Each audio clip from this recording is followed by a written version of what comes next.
everybody, and a big welcome back to Yak-City Gaming, everybody, as once more today we're going to pick up our NHL 16 GM mode with the Calgary Flames. And guys, you know it's not going well. We were in a playoff spot at some point last episode, but now we've dropped down to 6th in the Pacific Division, and we need to make a move for some more depth. And I found one I like. I'm not sure if it's going to go through, but it's one I would like to try. Two of our rookies, both actually drafted last year, plus our second round pick for Scott Laughton and a body. Let's see if it's going to go through. Trade rejected, so I am not of the mind to give up on this trade. It is the trade deadline, so we got time to work it out, and I would like to offer them the 4th round pick in this year's draft as well. Proposed trade is rejected again, so you know what, I can part with a 3rd rounder this year. As you see, the 2nd is from next year, so trade rejected, and it's still too far off. So you know what, let's see if we can give up any more better defensemen, and then we should be able to make this deal go through. I really don't have much in terms of good defensemen. You see here, Gionta's the best defenseman we have, so that's not going to work. Do we have anyone unsigned? I guess we can give them Albrecht unsigned, as well as Mr. Ryan Gionta there. So Gionta goes across, send the trade rejected, and with what you have requested, so that's not going to work.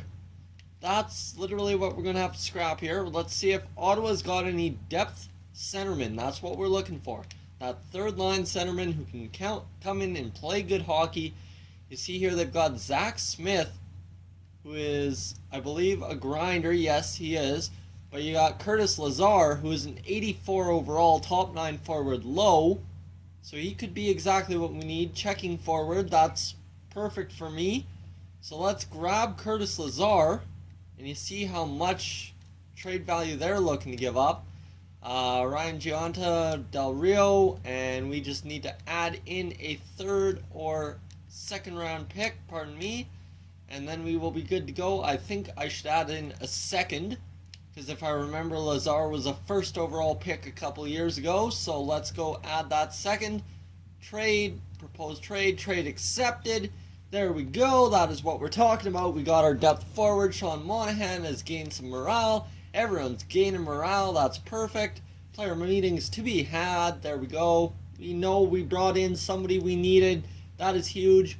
And you see here, you've got Sean Monahan. I feel pretty good about my performance. There's a lot to be proud of. Good work, awesome work, Sean. And that had a positive effect. You won't regret trading for me. I will prove you made the right call. Welcome aboard. I think the trade will leave both sides happy. And Wayne Hickey, I know you're getting disappointed. I can see the point you're making. I can consider possible changes, but for this year, I think you're done playing on the team. So that is how the team shakes down now. So let's see if we can manage rosters, get Curtis Lazar in there, and then take Cody McMillan out, and we should have a team that looks ready to compete.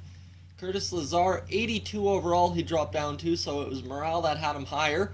But now you've got Lazar, who's a 3rd line checking forward, and Morgan Klimchuk, who is that 4th line depth forward. So now you've got a solid 3rd line. You've got playmaker, power forward, 2-way forward. It's perfect.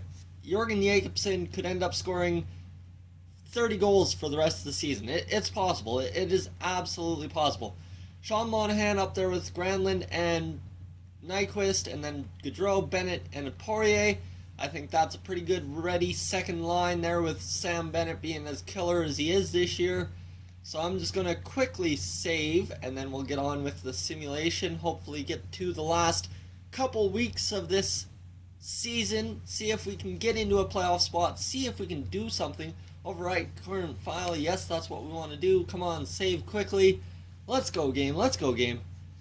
And so if we can make it to the playoffs, I consider that a victory. If not, I consider that a failure, and I consider that the owner should have our head and that this series should be over, but that by no means ends this series. as we are going right up to the launch of MLB 16 The Show, and maybe a little bit further even. I want to see where this team can go. So let's go past the trade deadline, see if we get any interesting trade offers. And Jorgen Jacobsen has gained morale, and that's okay, Pro Scout. We don't need to make any changes. Go to player morale. I guess we got one more meeting to go. Sean Monahan, what do you think? I'm really proud of how the team has been performing of late. I agree, things seem to be going pretty good for us, I guess. And let's go, Sean. Let's go. Come on. Against the Bruins, we are going to get a 4-2 win and then a 3-2 win against the Oilers. And that is a huge moral victory for us. As you see, we should be able to jump back into 5th in the division. We are, 2 points, 1 win away from a wild card position. So let's go the next 4 games against the Oilers, Devils, Avalanche, and then you've got the Nashville Predators to end it off. So we're on a 3-game win streak this month against the Oilers. We can't end up losing it. Pro Scout might curse us here. Let's see, is there any interesting forwards to be had? Ooh, there we go, over in Russia, 1 month. Yeah, confirm assignment. And let's see what we get. A shootout loss, I'll take it, that's alright. And against New Jersey, a victory. So there you go. 5 straight points. Rasmus Asplund down in Stockton is available. Best lines for him. 7-2 victory, so we're winning huge now. And against Nashville, we're losing huge. So that hurts. But you know what? 33-30-6. We are in for the playoff push. 2 victories behind Arizona. 1 player meeting to be had. We'll check the stats, then we'll get on with the simulation. If we have to make any line changes, of course, we'll make line changes. Sean Monahan, I'm really thrilled with my playing time. Great, we found a great balance that works for you, Sean. We're just trying to keep everyone happy at this point. Just trying to make sure nobody loses morale, which it looked like a lot of the team was losing morale, so that's kind of hairy area right there. Sean Monahan, 65 points. How many games have we played? We've played 69, so Sean Monahan really killing it this year. And Gustav Nyquist, Granlund, Gaudreau, Poirier has 39. Is that a new career high for him? I believe it might be. No, yes it is. New career high through 67 games for Poirier, so he should be able to get going and get a few more this year. Ekman Larson, Bennett. Bennett's really struggling this year. I don't know, maybe we should throw him on the top line? Yeah, you know what? No, we won't. Zuccarello, Shea Theodore, Jorgen Jacobsen up to 20 goals. TJ Brody, Curtis Lazar with 23 points. Then you've got everyone else rounding out. I think everybody's got a point except for Wilkstrand and Hickey. Hickey, 65 games. He's back to an 85 overall. Guy really hasn't had any time out of the lineup when Simone Dupre is not injured. So we'll keep tabs on that and see how that goes. So we've got games against the Eastern Conference to end off the season. It looks like an OT win against Minnesota, and then against Florida, Simone Dupre is back, so we can send somebody down via roster moves. And I think we should send down one of our good centers there. We've got 6 on the roster right now. Kyle Farrell deserves to go down, I think, considering he's just AHL top 6 anyway. And Kyle Farrell, goodbye. Edit lines. And we are going to ice our full lineup for the first time this season, I guess. The lineup I wanted, the lineup I traded for. So let's see. Simone Dupre, get in there, buddy. You are against all odds going to play the rest of this season. And come on, against the Cats, what are we going to get? We're going to get a victory. And then against Boston, a 3-1 loss. So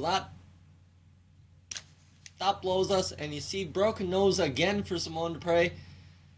Assistant coach replaces player. That's all right. Yep, we can replace the player. Come on, let me hit that button. There we go. And against Buffalo, we need a victory. There we go. That's huge. That is the victory we were looking for. And come on, against Tampa, 6-2 victory. We should be in a playoff spot now. Yes, we are. We are in a playoff spot. That is awesome. We are going to make the playoffs, it looks like, guys. I don't know. I doubt we will, but we're starting to turn around. Sean Monahan, 71 points.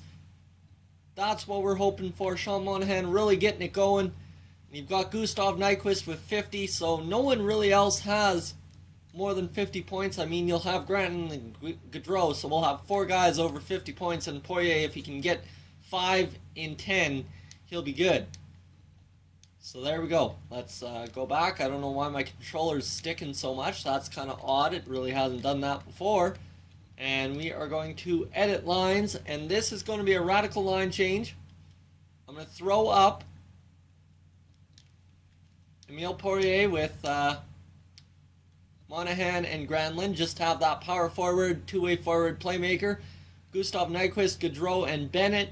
To get Bennett dishing the puck more, because you can see he's only had 24 assists this year. I'm counting on a lot more of that kid. Alright, let's get this simulation going. We'll go one game at a time, check where we are, and then we'll see. So we've got what? We'll go up to the last 5 games of the year, so we'll do this 2-game chunk here. Hopefully that doesn't doom us. 3-2 loss, we can't lose again. 7-2 victory, that's what we're hoping for. So does that remain us in a playoff spot? Yes, it does. So we've got one more game to go in this simulation. Then we will do real-time sim for the rest of the games to end the season. Against St. Louis, where are we going to get a victory or a loss? What are we going to come out with? A victory. That's what we're talking about. 39 wins on the season.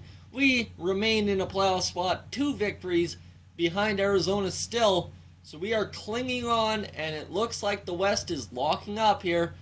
So guys, I want to take a look and show you one thing before we go. The team stats, where we stand against the rest of the Central. So the Central cutoff, they have 83 points for that wild card spot, and we have 84. So it's going to be a fight to the finish in this season number 5 for the Calgary Flames. You see here the stats are looking pretty good for the team. Sean Monahan, 79 points. Kid's absolutely killing it. He's more than a point a game. That's our first time we've ever had more than a point a game player. And Emile Poirier has 54 points on the season. Gaudreau and Nyquist both got to 50. Granlund could possibly get to 60. And you see Sam Bennett with 44. Our D-men, our leader, Oliver Ekman-Larsson at 44. Shea Theodore at 37. Jürgen Jacobsen, 22 and 11. A solid rookie season after that injury. He could have been at 40 had he not been injured. Curtis Lazar is getting the job done. Robert Haig has 20 points. He's a minus 11 though, so that's kind of interesting. I don't know why he's minus 11, but our top 4 is pretty good. Martin Osmick filling in those shoes nicely. I think just based on last year, we throw in Hunter Smith and he gets the job done for us in the real time. And you see Kyle Farrell had 1 point in 8 games. Really, Cody McMillan was a lot better than Kyle Farrell. And Wayne Hickey ended up with 1 point on the season, finally. That's incredible. He got it. And guys, that is where we're going to wrap up this episode. We've got 5 games to go. Are the Flames going to get it done, or are they not? I want to hear what you guys think. Send me those comments below. I want to read through each of them, respond to them, and tell you what I think. And I will catch you guys in the next one. If you're new to the channel, please subscribe. Hey guys, thank you for tuning into this edition of Yak-City Gaming. If you're new to the channel, I suggest you check out these playlists to my right. I've got some awesome videos for you to browse through. And if not, guys, thank you for tuning in, and I'll catch you guys in the next one.